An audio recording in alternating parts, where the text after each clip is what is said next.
अस्सलाम वालेकुम रहमतुल्लाहि व बरकातुहू। आज इस सेशन के अंदर हम क्लास 8th का इंग्लिश मॉडल पेपर जो कि रिसेंटली JKSCRT ने रिलीज़ किया हुआ है अपनी ऑफिशियल वेबसाइट पर, उसे सॉल्व करने जा रहे हैं।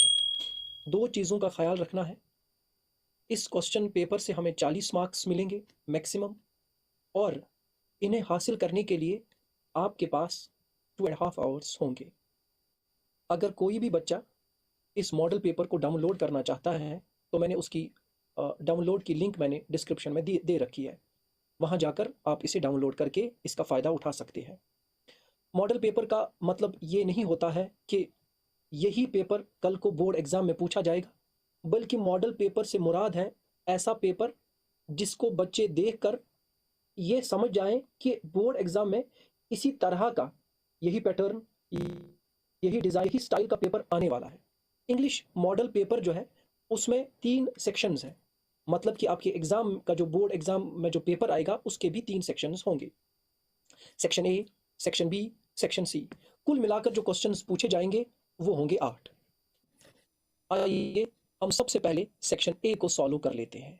सेक्शन ए जो है यह है रीडिंग कंप्रहेंशन का सेक्शन। इसमें दो चीज़ों का टेस्ट लिया जाएगा। पहला कि बच्चा जो है उसकी रीडिंग कैपेसिटी क्या है, और दूसरा पढ़कर वो किस हद तक चीज़ों को समझता है। इस सेक्शन के अंदर आपसे 3 क्वेश्चंस पूछे जाएंगे। पहले 2 क्वेश्चंस जो होंगे वो पैसेजेस होंगे, और हर पैसेज के नीचे 5-5 क्वेश्चंस पूछे जाएंगे, और हर एक क्वेश्चन के आपको 1 मार्क मिलेगा। जैसे क्वेश्चन नंबर 1 देख लेते हैं। Read the following prose passage and answer the questions given at the end. आपने क्या करना है, ये 4-5-6 लाइंस का जो पैसेज है इसे आपको गौर से पढ़ना है। सिर्फ पढ़ना ही नहीं है, पढ़ने के साथ साथ इसको समझना भी है। और नीचे 5 क्वेश्चंस दिए हैं, उनके जवाबात आपको देने हैं। ये जो 5 क्वेश्चंस हैं ये मुख्तलिफ टाइप्स के क्वेश्चंस हो सकते हैं। ये फिल इन द ब्लैंक्स भी हो सकते हैं, ये ट्रू फॉल्स हो सकता है, ये मल्टीपल चॉइस क्वेश्चंस हो सकते हैं, ये वन वर्ड आंसर क्वेश्चंस हो सकते हैं। लेकिन ये पैसेज जो है, क्वेश्चन नंबर 1 की जो पैसेज है, ये एक नून पैसेज होगी, यानी कि आपके टेक्सचुअल, आपका जो टेक्स्ट है, आपकी जो टेक्स्ट बुक है, कहीं ना कहीं वहां से इस पैराग्राफ को, इस पैसेज को उठाया गया हो, और हर एक सवाल जो इसके नीचे लिखा होगा उसका आंसर इसी पैसेज के अंदर होगा। जैसे हम ये 5 क्वेश्चंस कर लेते हैं। सबसे पहले मैं पैसेज पढ़ लेता हूं। In India polo was widely played in medieval times, as is evidenced from the fact that Sultan Qutbuddin Aibak, founder of the slave dynasty and builder of one of the most famous landmarks in Delhi, died of a fatal accident impaled on the ornate horn of his own saddle after a fall on the polo field in Lahore. Hindustan के अंदर पोलो जो है, इसे बहुत ही importance, इस खेल को बहुत ही इंपॉर्टेंस दी जाती थी ड्यूरिंग मेडिवल टाइम्स। इस बात का सबूत हमें इससे मिलता है कि जो सुल्तान कुतुबुद्दीन ऐबक था, जो स्लेव डायनास्टी का फाउंडर था, और बहुत सारे लैंडमार्क्स उन्होंने तामीर किए हुए दिल्ली के अंदर, वो एक्सीडेंट में मारा गया। हुआ क्या था कि उसका एक्सीडेंट इसी पोलो ग्राउंड में हुआ था, लाहौर में। Under the Mughals, polo was the national sport of India until the एंड ऑफ 16th सेंचुरी। मुगलों के दौर में पोलो जो है ये भारत का नेशनल स्पोर्ट माना जाता था। During that period, the House of Taimur reigned supreme in Delhi. Polo enjoyed the patronage of kings. बहुत कहते हैं ये जो इस पोलो खेल को बादशाहों की तरफ से बहुत पैट्रोनेज मिली, and nobles, and was widely played in the provinces of empire. और ये जो बादशाहत थी, ये जो सल्तनत थी बादशाहों की, उनके प्रोविंसेस के अंदर इसे बहुत ज़्यादा खेला जाता था, and in the courts of Rajput Kings, और राजपूत किंग्स जो है ना, उनके दरबारों में भी इन्हें खेला जाता था। अब इसी पैसेज के रिलेटेड नीचे 5 क्वेश्चंस हैं, हमें उनके आंसर बताने हैं। पहला question, polo was famous during the dash rule in India. देखा जाए तो मुगल रूल और राजपूत रूल्स के दौरान पोलो जो है ये एक मशहूर गेम हुआ करती थी। तो इसका आंसर मुगल्स एंड राजपूत्स ये आएगा। दूसरा क्वेश्चन, सुल्तान कुतुबुद्दीन ऐबक डाइड ऑफ। कैसे मारा सुल्तान Qutubuddin Aibak? Dash while playing polo. वो मारा प्ले ऑफ पोलो खेलते खेलते। Died of a fatal accident, यहां देखें, यहां लिखा है died of a fatal accident. Accident में वो मारा गया। तीसरा question, medieval times were famous for. Medieval times जो है ये फेमस था किसके लिए? It was famous for polo. It was famous for पोलो। ये है इसका पहला answer. It was famous for polo. The word ornate in the passage means, इस पैसेज के अंदर यहां पर ऑर्नेट का इस्तेमाल किया गया, ऑर्नेट हॉर्न, ठीक है, इसका मतलब होता है डेकोरेटेड हॉर्न, डेकोरेटेड। इस पैसेज में ऑर्नेट का मतलब है डेकोरेटेड।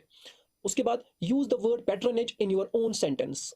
पैट्रोनेज जो लफ्ज है उसे अपने अल्फाज में इस्तेमाल करें। सबसे पहले पैट्रोनेज किसको कहते हैं वो समझना है। पैट्रोनेज कहते हैं सरपरस्ती को, सरपरस्ती, इसे इसको पैट्रोनेज कहते हैं, सरपरस्ती को पैट्रोनेज कहते हैं। इसे हमें अपने वर्ड में इस्तेमाल करना है, तो मैं इसे अपने वर्ड में इस्तेमाल करूंगा। ये मैंने वो सेंटेंस यहां पर लिख दिया, the city should do more, the city should do more to encourage patronage of local business,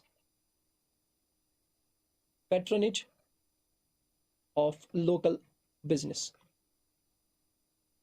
यहां पर मैंने पैट्रोनेज लफ्ज जो है उसे इस्तेमाल किया। आप अपने तरीके से अपना सेंटेंस बना सकते हो।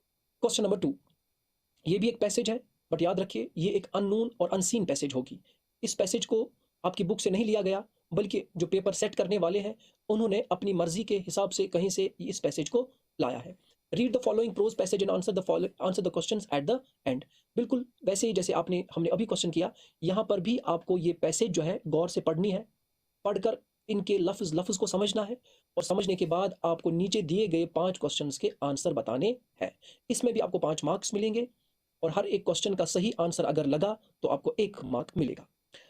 इस सेक्शन का लास्ट वाला क्वेश्चन जो है वो है question number 3। Read the following picture and complete its paraphrase by filling up the blanks with appropriate words. नीचे दी गई एक पिक्चर है, इसे केयरफुली आपको देखना है, इसे रीड करना है, समझना है कि पिक्चर जो है ये क्या कह रही है। हालांकि जो आपके मॉडल पेपर पर पिक्चर दी गई है वो ये नहीं है, लेकिन इसके ही जैसी है। उसके बाद आपने नीचे एक छोटा सा पैराग्राफ है, इसमें कुछ जगहें खाली है, उन्हें आपको फिल करना है इस पिक्चर के मुताबिक। जैसे the picture depicts the dash of life, thousands of dash can be lit from a dash candle and the life of the dash will not be shortened as dash never decreases by being shared। इसमें भी आपने अगर देखा जाए तो ये blank जो है ना, 5 ब्लैंक्स है, आपको इन एक एक अगर आपका सही लगा तो आपको 5 मार्क्स मिलेंगे। तो सबसे पहले हम इसे सॉल्व करेंगे। मैं लिख रहा हूं पहला, the picture depicts the beauty of life, the beauty of life. thousands of candles can be lit from a single candle and the life of candle will never be shortened as happiness never decreases by being shared। तो ये मैंने इसको complete किया। ये कह रहा है कि जो पिक्चर है ये डिपिक्ट करती है, ये दिखाती है हमें द ब्यूटी ऑफ लाइफ, कि हम हजारों मोमबत्तियां रोशन कर सकते हैं एक मोमबत्ती से, और उस मोमबत्ती की लाइफ दूसरों को रोशन करने से कभी कम नहीं होती है, क्योंकि उसकी जिंदगी एक हैप्पीनेस की तरह दी है कि दूसरों को खुशी देने से हमारी खुशी कभी भी कम नहीं होती। इसी तरह का कोट जो है वो गौतम बुद्धा ने भी कहा था, the picture depicts the beauty of life, thousands of candles can be lit from a single candle and the life of candle will not be shortened as happiness never decreases by being shared। Question number 4, लेकिन section जो है वो है section B.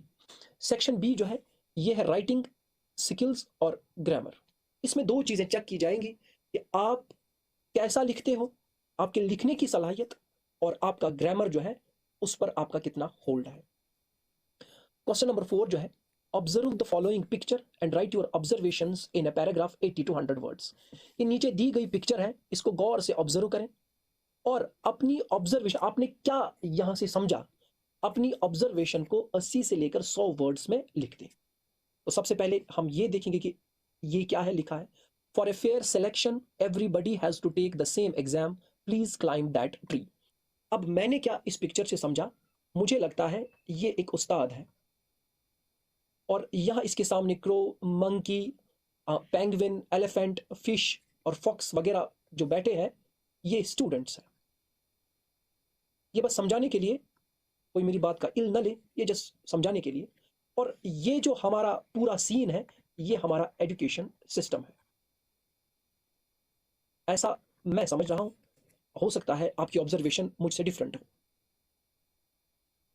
ये teacher जो है इन्हें एक एग्जाम करना है और ये चाहते हैं कि एग्जाम में फेयर सिलेक्शन हो, मतलब जो जो पोजीशन होल्डर हो उसे हम चुने, लेकिन सिलेक्शन जो है वो फेयर होनी चाहिए। इसीलिए टीचर ने हर एक स्टूडेंट को एक जैसा काम दिया। लेकिन यहाँ हम इस चीज़ को भूल रहे हैं कि यहाँ पर जो बैठे हुए जानवर हैं, इनके अंदर अलग अलग सलाहियतें हैं, इनके अंदर अलग अलग स्किल है, इनके अंदर अलग अलग आर्टिस्टिक अप्रोच है, इनके अंदर अलग अलग टैलेंट है। जैसे सवाल है यहाँ पर, प्लीज क्लाइंब दैट ट्री, इस ट्री पर चढ़ें। तो हम अच्छे से जानते हैं कि ये एलिफेंट जो है ये कभी भी ट्री पे नहीं चढ़ सकता, या यहाँ पर ये फिश है, इसके लिए भी इम्पॉसिबल है, या यहाँ पर शायद ये एक सी हॉर्स है, इसके लिए भी इम्पॉसिबल है, या इवन इस पेंगुइन के लिए भी इम्पॉसिबल है, और थोड़ा सा इम्पॉसिबल इस फॉक्स के लिए भी है। लेकिन ये काम क्रो और मंकी के लिए आसान है। तो ऐसा सवाल या ऐसा चैलेंज जिसमें सिर्फ और सिर्फ हम जानते हैं कि ये टैलेंट, चढ़ने का टैलेंट इन दो के अंदर है, और उसके बाद भी हम फेयर सिलेक्शन की बात करेंगे, तो ये फेयर सिलेक्शन नहीं है, ये इन सब के साथ इनजस्टिस होगा। ऐसा ही हमारा एजुकेशन सिस्टम है, जिसके अंदर हमें बच्चों को, चाहे उसके अंदर किसी भी तरह का टैलेंट हो, हमें सब बच्चों को एक ही चैलेंज देकर उनको आजमाना पड़ता है, उनका एग्जाम लेना पड़ता है।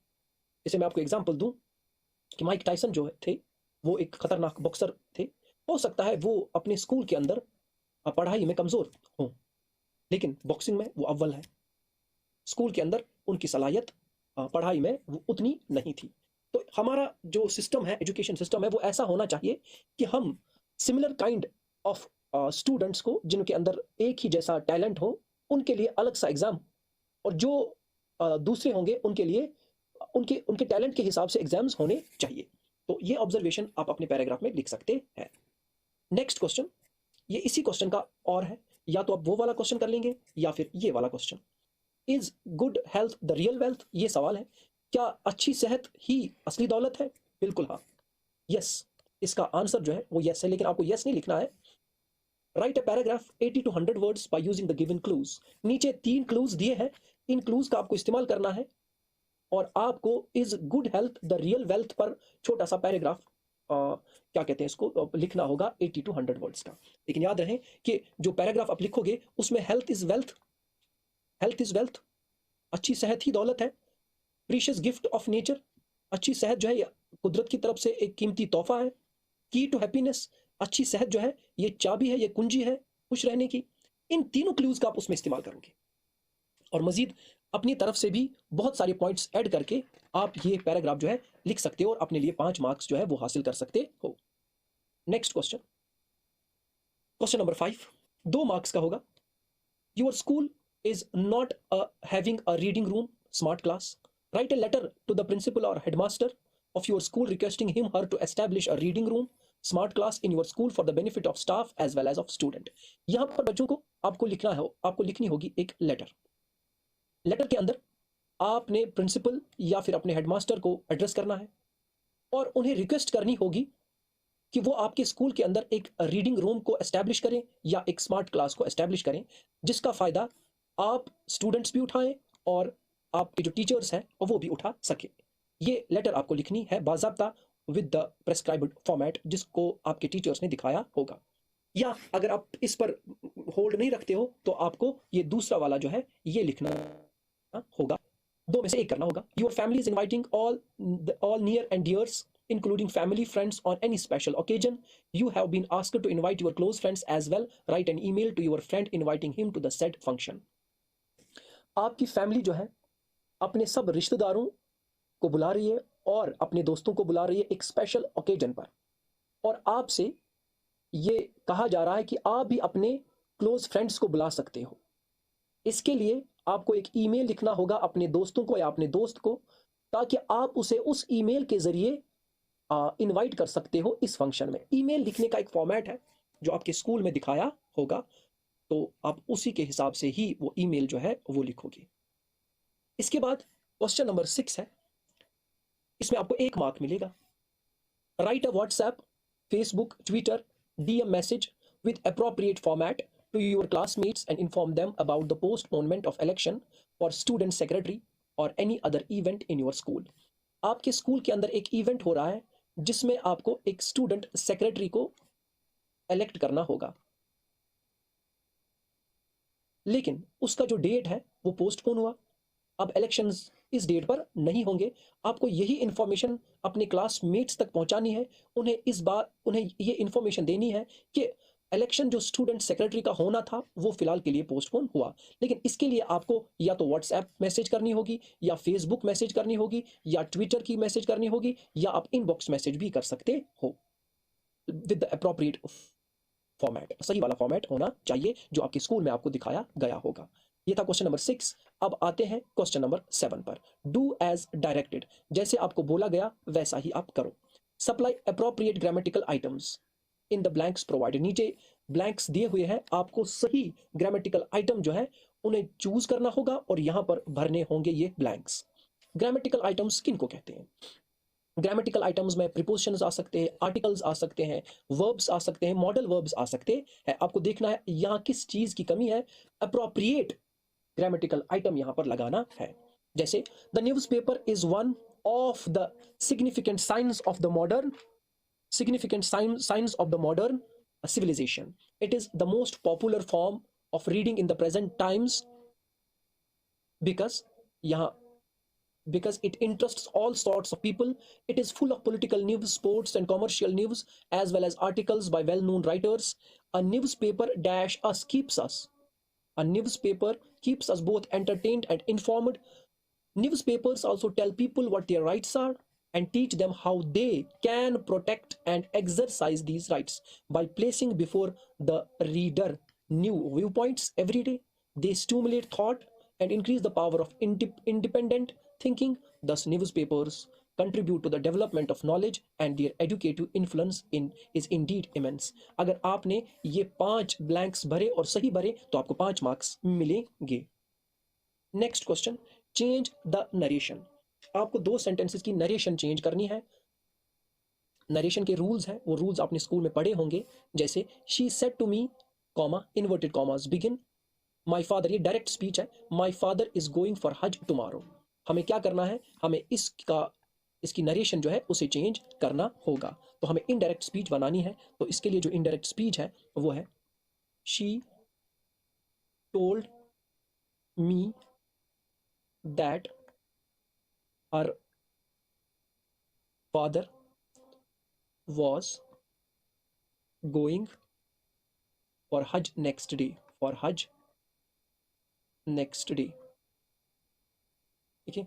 said to me यहां told me बना, my father यहां my का हर बना, is का was बना, for Hajj tomorrow tomorrow का यहां पर next day बना। इसकी रूलिंग्स मुझे उम्मीद है आपको पता हो।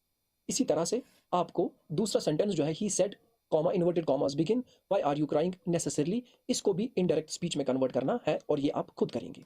नेक्स्ट क्वेश्चन सेक्शन सी आ रहा है लिटरेचर का। यहां से आपको टेक्सचुअल क्वेश्चंस पूछे जाएंगे और ये स्टूडेंट्स का फेवरेट सेक्शन होता है क्योंकि बच्चों ने पूरे साल यहाँ से स्टोरीज, पोइम्स, प्रोज वगैरह पढ़े हैं और एंटरटेन भी करते हैं, उस चीज़ को एंजॉय भी करते हैं, पढ़ते भी है और उन्होंने इसको मेमोराइज भी किया हुआ होता है। तो यहाँ पर कुल मिलाकर आपके टेक्सचुअल बुक से 8 क्वेश्चंस पूछे जाएंगे, लेकिन आंसर एनी 5, आपको सिर्फ और सिर्फ 5 सवालों का जवाब देना है और हर एक जवाब जो है वो 20 से 30 वर्ड्स के दरमियान होना चाहिए। और यहाँ पर 5 क्वेश्चन से आपको हर क्वेश्चन में 2-2 मार्क्स मिलेंगे, यानी कि यहाँ से आप टोटल 10 मार्क्स फेच कर सकते हैं। ये जो क्वेश्चंस है ये टेक्सचुअल क्वेश्चंस है, ये आपकी बुक से ही है। जैसे how did polo come to Ladakh, polo chapter से लिया गया है।